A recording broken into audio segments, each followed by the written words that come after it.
A well-known distillery has shut down production and is going up for auction. And if you want to find out more, then stick around.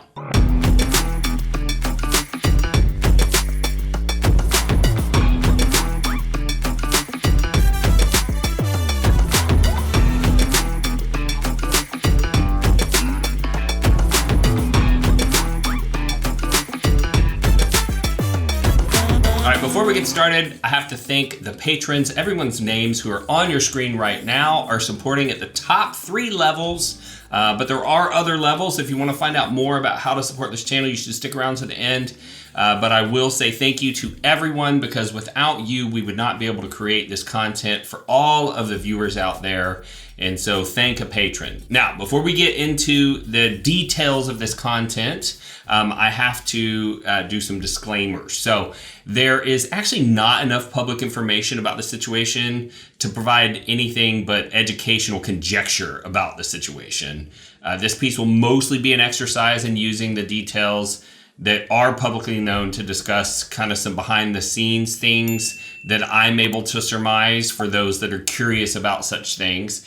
Now, the story is there was a couple named Mark and Sherry Carter who actually came from the California wine industry, and they were involved in the startup of a little brand called Kentucky Owl, which is the reason why these bottles are out here on the table. Kentucky Owl was started in 2014, but it sold in 2017, and in 2019 they started a new brand under their own name called Old Carter, not to be confused with Old Charter. And they are basically an NDP, so they're a non-distiller producer, and they are buying aged whiskey from other distilleries and batching and bottling it. And most of those releases were higher aged bourbons, rye, and American whiskeys. And the prices were pretty sky high, with many of the releases being as high as $300 a bottle. They do have a remarkable location on Whiskey Row in Louisville, but it's not open to the public. Their facility is restricted to members of a social club that they started. And the cost of that social club is $1,200 per year just to be a member. The year they launched, they generated around $500,000 in revenue and were actually profitable year one. And by 2023, which is the last full year of production that we have information on, they had grown to $4.55 million in revenue and a whopping $3 million in profit. And we're going to talk about that. Their last full year of operation, they had an 84% gross margin and a 67% net profit, which is absolutely unheard of in the industry. In early 2024, the couple filed a series of legal actions against one another, including a divorce filing, and the distillery ended up stopping production. It appears that they couldn't agree on terms of who was going to be allowed to retain the brand, and they were in mediation, and now there's a judicial mandate to terminate the partnership. There is basic information available to the public, like this profit and loss statement, and the disclosure that they have around 1,300 barrels in inventory. For detailed information, you have to submit a confidentiality and non-reliance agreement to a company called Transon Asset Advisors. I didn't do this because it would have prevented me from doing this video, and there's no scenario where I'd be a buyer of this. So the only reason I'd want the information is just to do the video, so I didn't ask.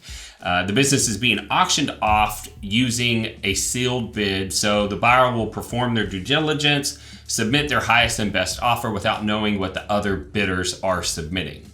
So what are all the considerations in determining what this operation is worth? All the revenue sources aren't known, but it's likely that the majority of the revenue is coming from bottle sales and from the membership fees to the social club. But it's kind of dangerous trying to rely on past revenue to predict what future results are going to be for a number of reasons.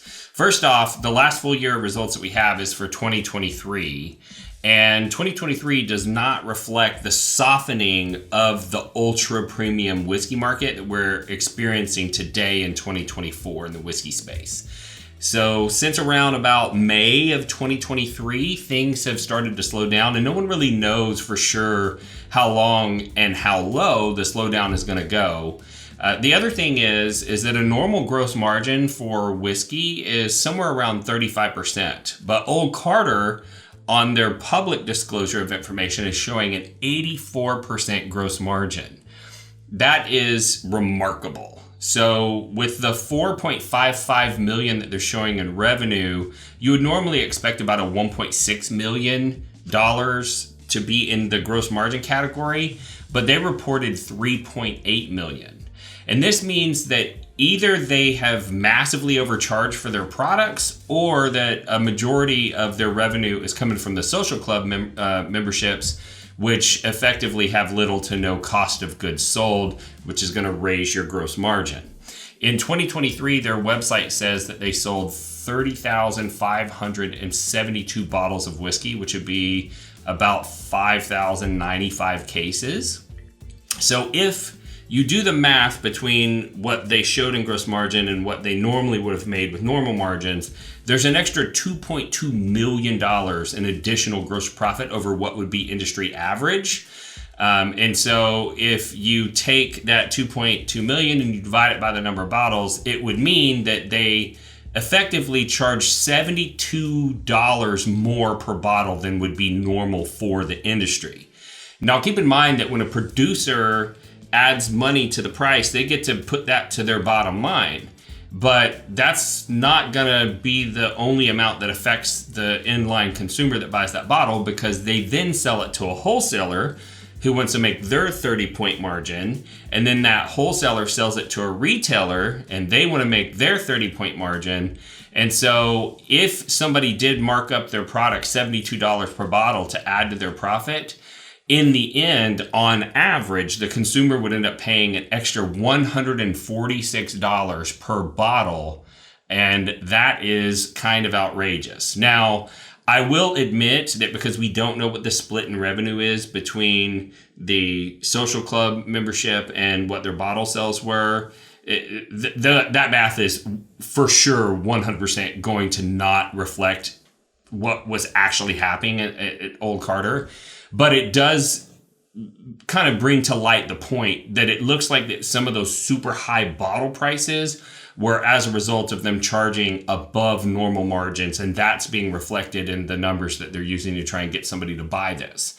And those are things that I would be concerned about if I was purchasing this, because your ability to continue to charge those high prices has certainly been diminished by the market. And I would also be afraid as a buyer that this public disclosure of those old high margins would chase some of the buyers away that used to be purchasers in the past. They don't want to purchase in the future because they now realize, hey, I've been overpaying for this whiskey. The same whiskey released by a different company would be a whole lot cheaper. Welcome back to Pretentious Whiskey Reviews. Today, we're evaluating the 1982 Pappy Van Winkle. Ooh. I'm detecting a hint of Bolivian virgin tears and East Indian, West Indian grasses. Y'all, you don't need all that crap. All you need is an American whiskey aroma kit from bourbonrolltalk.com. Developing your palate is a learned skill. Over time, you can train your taste buds without being a douchebag. Get yours today at bourbonrolltalk.com. I'm also getting Indian nutmeg.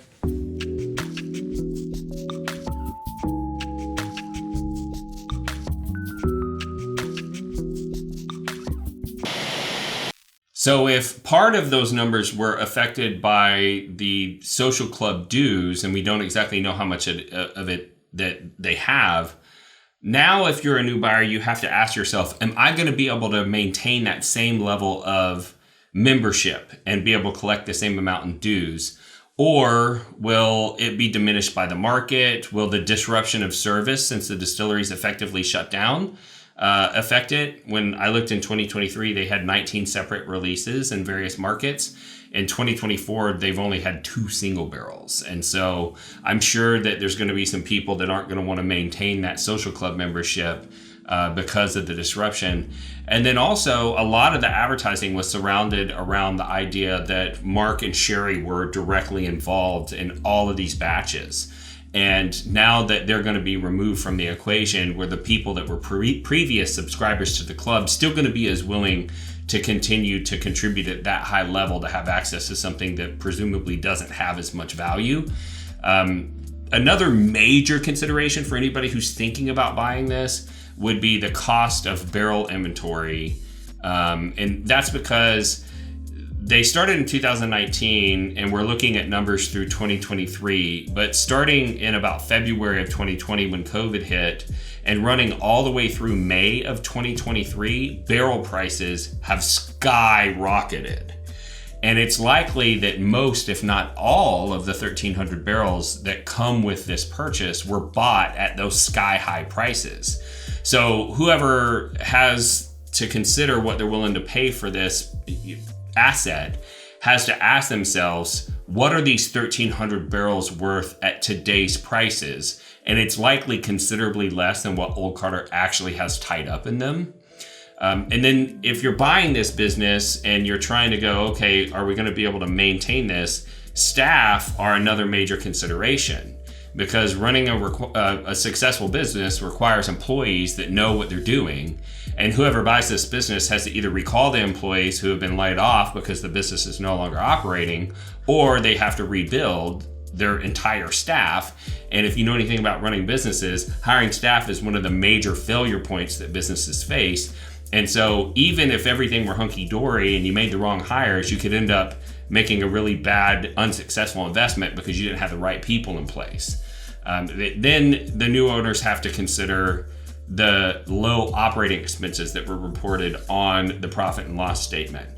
See, Mike and Sherry had other businesses, and there is a chance that Old Carter's operating expenses were artificially low because of shared expenses with the other businesses that are not going to be a part of the purchase. So, every business probably needs an accountant. And if you have 5 businesses and you pay your accountant $100,000 a year and you bill each business for $20,000, that's all well and good. But if somebody comes in and buys one of those businesses and they need a $100,000 employee, they're going to be paying all $100,000 for them to do the books for just that one business, or they're going to have to hire a service or something else. So there's a lot of considerations in there about what the cost structure is going to look like when the new owner doesn't have all of the other businesses that were co-owned by Mike and Sherry before this. So in conclusion, I don't exactly know how to evaluate this business's value, but with the limited industry understanding that I have from my involvement with the Prideful Goat, I know that I'd be scared to death to buy an ultra premium NDP whiskey brand with a large amount of barrels in inventory when I'm calculating my numbers off of 2023 results, which were probably inflated compared to what you could expect in the future. But I'm sure that someone smarter than me is going to figure it out. And hopefully the new owner gets the business at a price that will allow them to lower bottle prices for consumers. And maybe one day you'll be able to pick up an Old Carter for a more approachable price than we've seen it in the market in the past. So if you are a regular viewer of this channel, we do giveaways. Unfortunately, because of Old Charter's bottle prices, I don't have any to give away. But since Mike and Sherry were involved with Kentucky Owl, and I have 3 Kentucky Owl bottles, I thought maybe I could just give away some Kentucky Owl. So we're going to give away, let's see, how much whiskey do I have? We're going to give 4 1-ounce sample packs.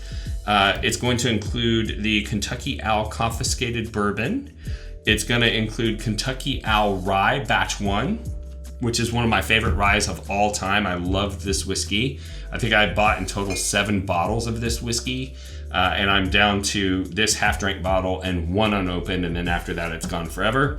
And then I have a Kentucky Owl Batch 2. So you're getting Kentucky Owl Batch 1 and 2 ryes and the Confiscated Bourbon. And all you have to do to enter that free giveaway is like this video, subscribe to the channel, ring the bell, which will notify you of future content pieces and future giveaways, because we have a giveaway on every episode. And most importantly, you have to go below the video player in the video description, find the link that says free giveaway, click that, and fill out the web form. We're going to get your basic contact information, run a randomizer, post the results publicly on YouTube posts for accountability, reach out to the winners, get your address, and ship your samples absolutely for free. If you enjoy this kind of content and you want to think about supporting the channel, there are several ways to do that, but the easiest way would be to join Patreon. We have Patreon levels for all budgets. So yes, there are some high-level tiers, but there are some lower-level tiers too, and there are benefits. It's not just a one-way street. We have bonus content, special offers, distillery takeovers, We do barrel picks and release single barrels into the Patreon group.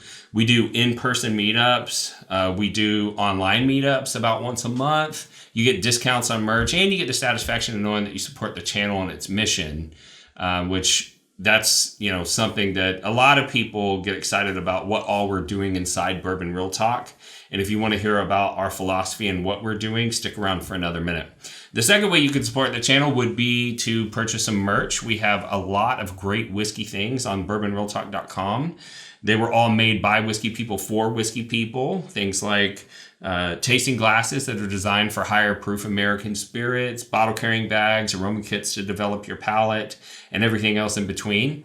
And last but not least, I am a residential real estate agent, and my real estate company has subsidized this channel from its inception. I operate in the Dallas and Houston metro area, so if you need residential real estate services in either one of those markets, feel free to reach out to me, and I'd love to interview for the job. And if we end up closing the deal together, I promise I will give you an epic bottle as a closing gift. And you can find links to all 3 ways to support this channel down in the video description, right next to the link to register for the free giveaway. If this is your first time tuning into the channel, I'd love to tell you why it is that we do all that we do. And it is that we are about using whiskey as a conduit to bring people together for community and connection. And that became a personal mission of mine when I lost my younger brother, Sean, to suicide in 2014. He was an Army vet, and he was honorably discharged due to his injuries that he received while he was in the military. And when he got out, he was addicted to opioids, and that had the effect that it has on a lot of military members' lives. And he started to lose the social connections around him as his life evolved, and he made the decision that he didn't want to be here anymore. And I wanted to help other people who might be missing those connections to find connections and to find a reason to stay stuck to this world. And I saw how whiskey was bringing people together, and I thought maybe if I got you connected to whiskey, whiskey would do the rest of the job and get you connected to others. And so I created this channel. But if you're going to form connection, you do need forums for people to interact with one another. And a lot of forums have negativity in them, what we call whiskey trolls, people showing hate online.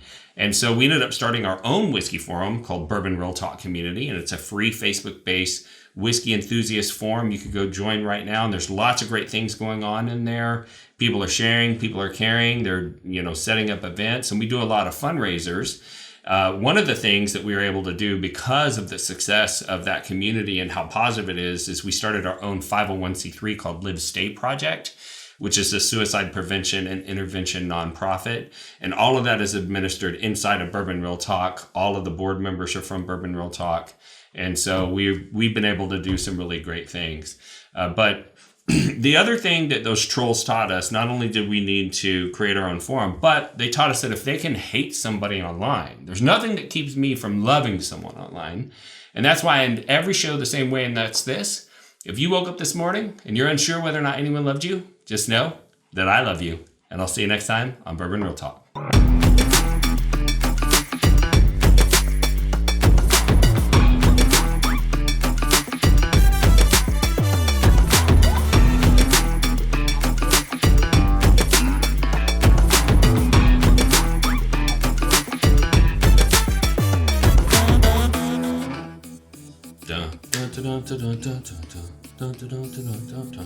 Not as fun when you're by yourself.